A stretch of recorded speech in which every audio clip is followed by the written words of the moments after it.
I will also praise thee with the harp, even thy truth, O my God. To thee I will sing praises with the lyre, O thou Holy One of Israel.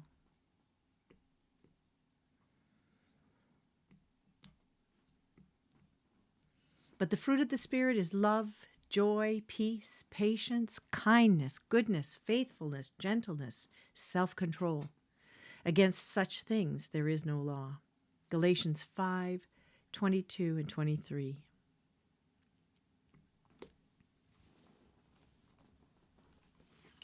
Second Samuel chapter 15. Now it came about after this that Absalom provided for himself a chariot and horses and 50 men as runners before him. Absalom used to rise early and stand beside the way to the gate.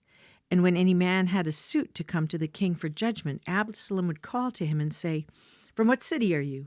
And he would say, "Your servant is from one of the tribes of Israel."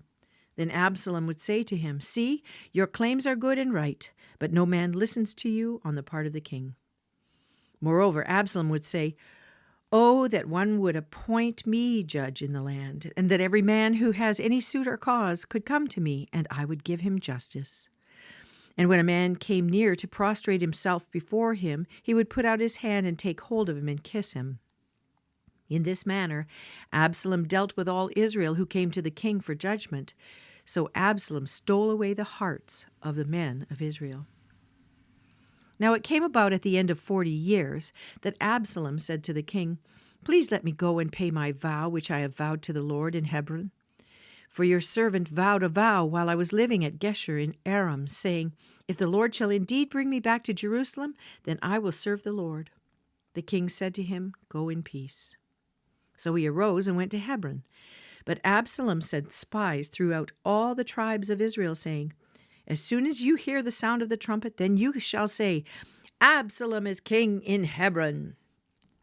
Then 200 men went with Absalom from Jerusalem who were invited, and went innocently, and they did not know anything.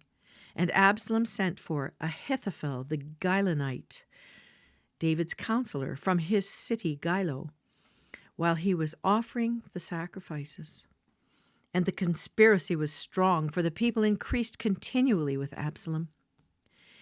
Then a messenger came to David, saying, 'The hearts of the men of Israel are with Absalom.' David said to all his servants who were with him at Jerusalem, 'Arise, and let us flee, for otherwise none of us will escape from Absalom. Go in haste, or he will overtake us quickly and bring down calamity on us, and strike the city with the edge of the sword.' Then the king's servants said to the king, 'Behold, your servants are ready to do whatever my lord the king chooses.' So the king went out, and all his household with him. But the king left 10 concubines to keep the house. The king went out, and all the people with him, and they stopped at the last house. Now all his servants passed on beside him, all the Kerethites, all the Pelethites, and all the Gittites. 600 men who had come with him from Gath passed on before the king. Then the king said to Ittai the Gittite, 'Why will you also go with us? Return and remain with the king, for you are a foreigner and also an exile. Return to your own place. You came only yesterday, and shall I today make you wander with us and go where I will? Return and take back your brothers. Mercy and truth be with you.' But Ittai answered the king and said, 'As the Lord lives, and as my lord the king lives, surely whatever my lord the king may be, wherever my lord the king may be, whether for death or for life, there also your servant will be.' Therefore David said to Ittai, 'Go and pass over.' So Ittai the Gittite passed over with all his men and with all the little ones who were with him. While all the country was weeping with a loud voice, all the people passed over. The king also passed over the brook Kidron, and all the people passed over toward the way of the wilderness. Now behold, Zadok also came, and all the Levites with him, carrying the ark of the covenant of God. And they set down the ark of the covenant of God, and Abiathar came up until all the people had finished passing from the city. The king said to Zadok, 'Return the ark of God to the city. If I find favor in the sight of the Lord, then he will bring me back again and show me both it and his habitation. But if he should say thus, I have no delight in you, Behold, here I am. Let him do to me as seems good to him." The king also said to Zadok the priest, "Are you not a seer? Return to the city in peace, and your 2 sons with you, your son Ahimaaz and Jonathan the son of Abiathar. See, I'm going to wait at the fords of the wilderness until word comes from you to inform me." Therefore Zadok and Abiathar returned the ark of God to Jerusalem and remained there. And David went up the ascent of the Mount of Olives and wept as he went, and his head was covered, and he walked barefoot. Then all the people who were with him each covered his head and went up weeping as they went.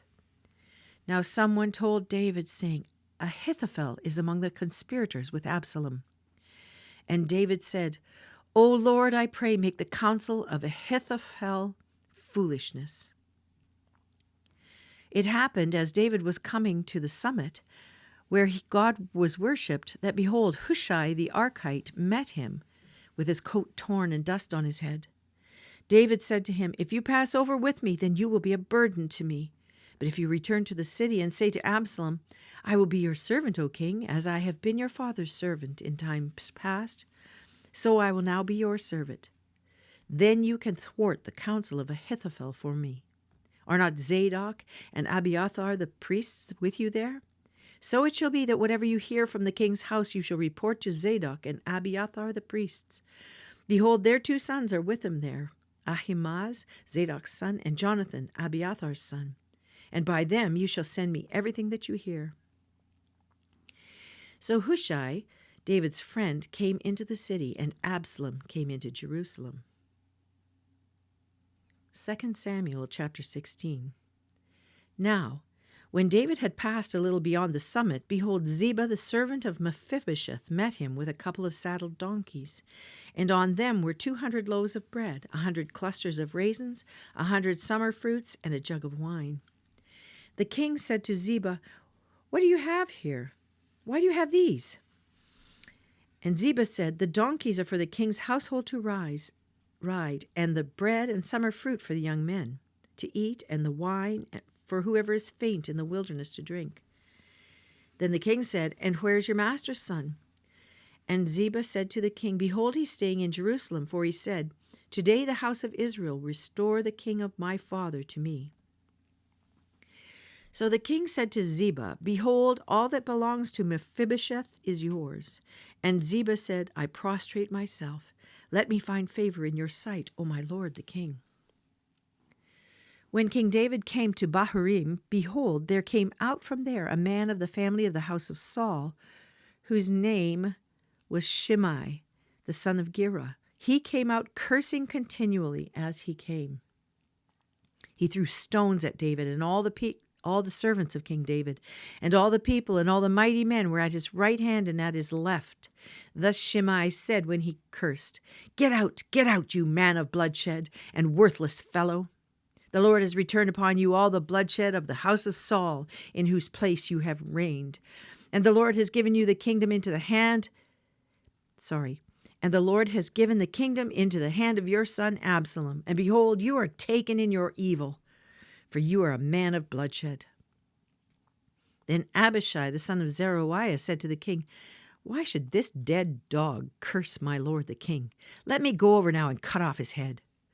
But the king said, "What have I to do with you, O sons of Zeruiah? If he curses, and if the Lord has told him, 'Curse David,' then who shall say, 'Why have you done so?'"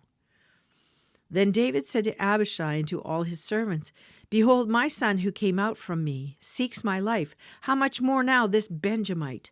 Let him alone and let him curse, for the Lord has told him.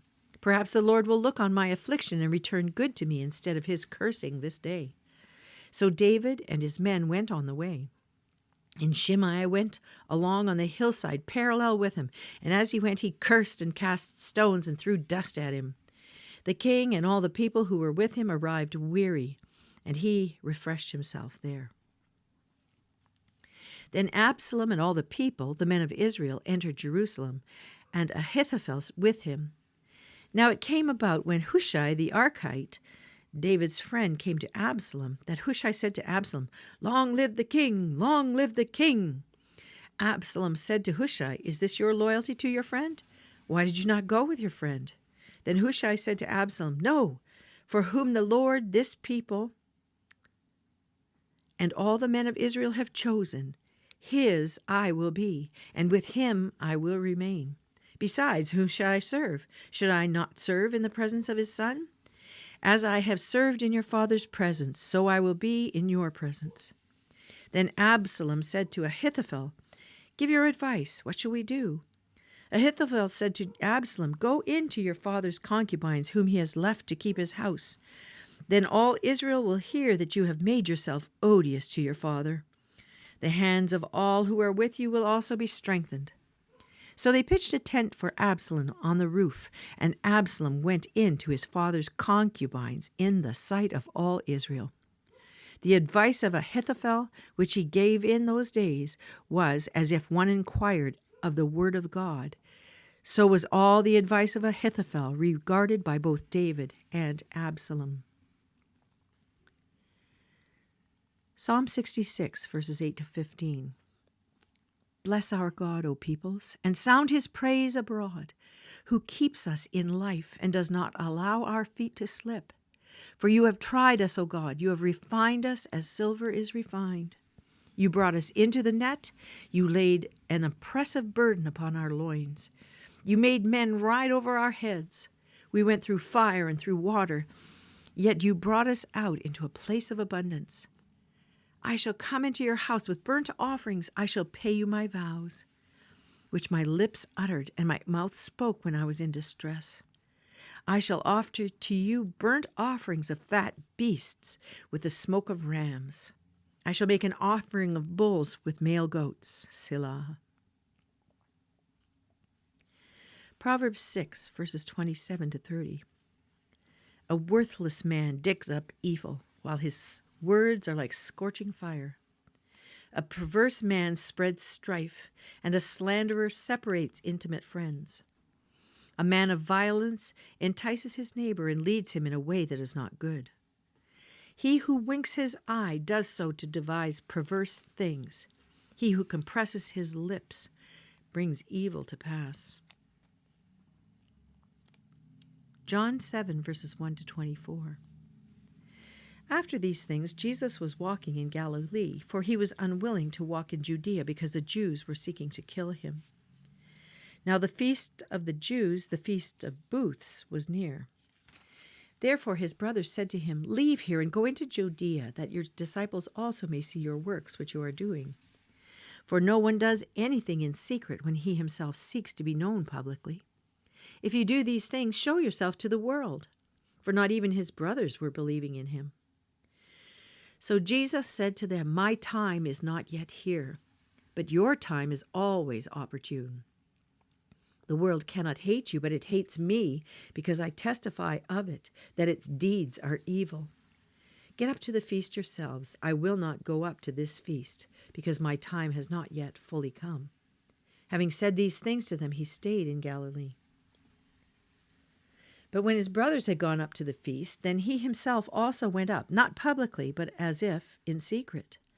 So the Jews were seeking him at the feast and were saying, "Where is he?" There was much grumbling among the crowds concerning him. Some were saying, "He's a good man." Others were saying, "No, on the contrary, he leads the people astray." Yet no one was speaking openly of him for fear of the Jews. But when it was now the midst of the feast, Jesus went up into the temple and began to teach. The Jews then were astonished, saying, "How has this man become learned, having never been educated?" So Jesus answered them and said, "My teaching is not mine, but his who sent me. If anyone is willing to do his will, he will know of the teaching, whether it is of God or whether I speak from myself. He who speaks from himself seeks his own glory, but he who is seeking the glory of the one who sent him, he is true, and there is no unrighteousness in him. Did not Moses give you the law, and yet none of you carries out the law? Why do you seek to kill me?" The crowd answered, "You have a demon. Who seeks to kill you?" Jesus answered them, "I did one deed, and you all marvel. For this reason Moses has given you circumcision, not because it is from Moses, but from the fathers. And on the Sabbath you circumcise a man.